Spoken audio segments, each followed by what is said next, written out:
Hey everybody, this is Perch. In January 2002, Mark Millar and Brian Hitch decided to, well, they didn't decide it. Marvel basically paid them to do a new take called The Ultimates. Now, this was set in Marvel's Ultimate Universe, and this was a reimagining of kind of what we classically had known of Marvel characters. You got Ultimate Spider-Man there by Brian Michael Bendis, doing particularly well. We had, we would be getting a version of the X-Men and other characters coming into this. And the Ultimate Universe was one of those things that started early on in the 2000s that was a turning point for a lot of comics. It was a slightly grittier, well, maybe more than slightly, but designed to be a more modern take on these characters and these heroes that have been around for decades and intended to be a jumping on point. Now, as an experiment, it wasn't clear to Marvel how successful it would be, if it would work or not, and it turned out to be very successful. The Ultimate Universe did very well, and they had different trends of comics for a long time. For 5 to 6 years, the comic sales held up very, very strongly. They didn't seem to fall into the same kind of atrophy cycle that several of the other Marvel comics had. But it's also important to realize a few things that happened when these comics were going on. How popular were they really? What kind of sales were they producing? And put in context where they sat against other comics. So The Ultimates, Brian Hitch and Mark Millar, it comes out in January of 2002. It has 13 issues, originally solicited for 12. They add a bonus one on because the two gentlemen were way ahead of schedule in getting their comics out in a very timely fashion, so they went ahead and added a 13th version. That's not true whatsoever. But basically, this ran for 13 issues, and we're going to take a look at ultimately how it did. So, in terms of sales, yes, it has the very typical Marvel first issue bump. It starts out at 160,000. The variant covers were extremely minimal to almost zero for this. It started out with a big fanfare. I have heard, and I have no proof to suggest this, but basically heard that this series overshipped some of the first issue. That was not the case for me, or I'm completely forgetting it, and I find no evidence of that. But there's a couple comments that I see online saying the first issue is overshipped, offered to some areas cheaper. I'd love to get to the bottom of the origin of that. It may be wishful thinking, but at any rate, our first issue kicks off in January at 160,244 copies sold, and then pretty quickly it immediately falls down to 115,000. Now, this is a fairly typical Marvel drop, although not as severe as some of the ones that certainly we've seen over the years and with some of the other comics that I've reviewed. But what's notable is while it's basically the comic is very, very flat. By issue number 4, it's down to 110,000 copies, but it's really not shedding very much at all. And then by the time we get to issue 7, it's at 109,000 copies. So really a very, very stable book. It is, it's a limited series, so that's going to change the math a little bit, but generally speaking, it found its base. Its base was right around 110,000, and it stuck it very, very consistently. But then something happened. So each one of these issues came out on time. We'll look more at the dates a little bit later, but then there was a pretty, a decent delay of a couple months to issue 8. That caused it to jump up just a little bit to 110,000, and then there were further delays. It reaches somewhat of almost its low point with issue number 9 at 104,000. Then it bumps kind of around, gains a little less than 700 issues, and it really stays in this same zone. Here's 102,000, so it does go a little bit lower there, and then 104,000, and then 101,000. So we'll look at the timing of all this stuff a little later, but one thing that we definitely see is an issue 1 come out through issue 7 every month, pretty much on time, and then delays kick in, and that seems to lose about 8,000 of its audience with the delays. It just disappears. But it's more or less a very steady track for this comic.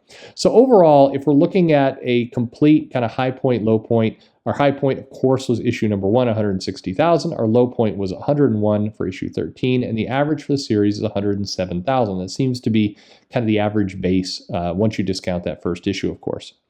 So if we look at a trend line and we take it from the very first issue all the way to the end, it looks like this, definitely a steady decrease.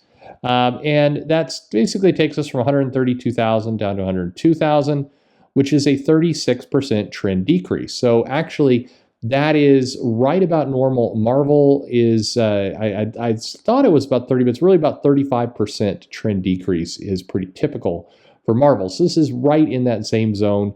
What's interesting here, of course, is this is the Ultimates. You had pretty red hot Mark Millar and Brian Hitch as a creative team. I think lots of news sites and comic magazines and other things were citing this as basically the hit team. Like this was the best team in comics at the time. And they're producing something that still had the same decrease as everything else.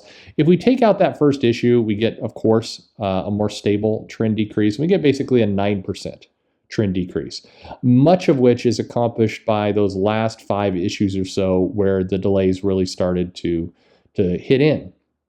So, a pretty common title. Now, again, this may be a little bit surprising to you because I was looking online, I was seeing some guesses about this series and kind of what happened with it. And almost everyone, to a letter, described this comic as selling well over 200,000 copies and having a dramatic increase. Now, I don't have the reprint numbers. I went in to kind of look at them like I did for the previous videos for Immortal Hulk, where I added in the reprints. The reprints definitely take us closer to 200,000 for that first issue. It gets us right underneath it.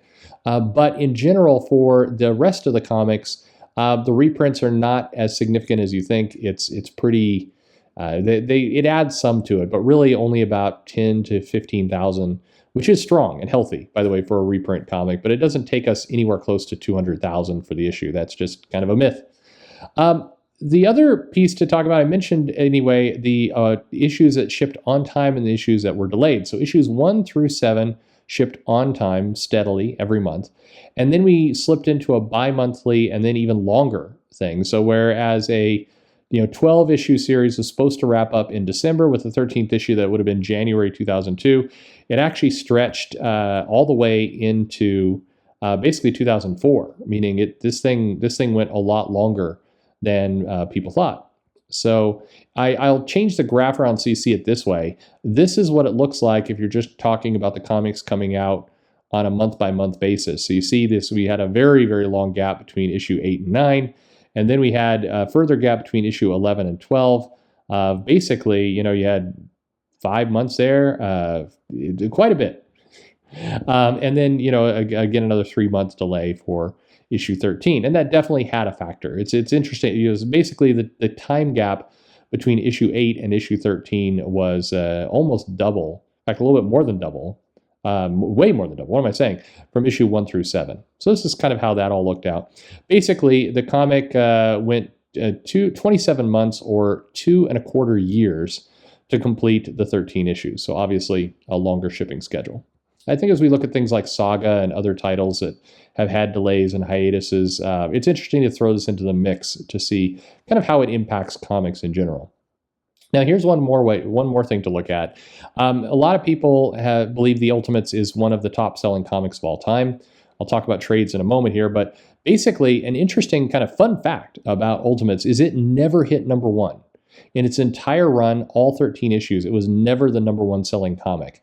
It was the number 4 selling comic, so number 2 selling comic a few times. It ended as number 6, but despite being basically the basis behind the MCU and a comic that is hardly remembered as one of the best-selling key things that Marvel did, it never actually was a number 1 for that month comic. Just a little fun fact. This is one of those trivia items you could puzzle your friend with. It's like, what super popular comic never achieved number 1 throughout its entire... maybe that's not that fun of trivia. That'd be boring trivia night.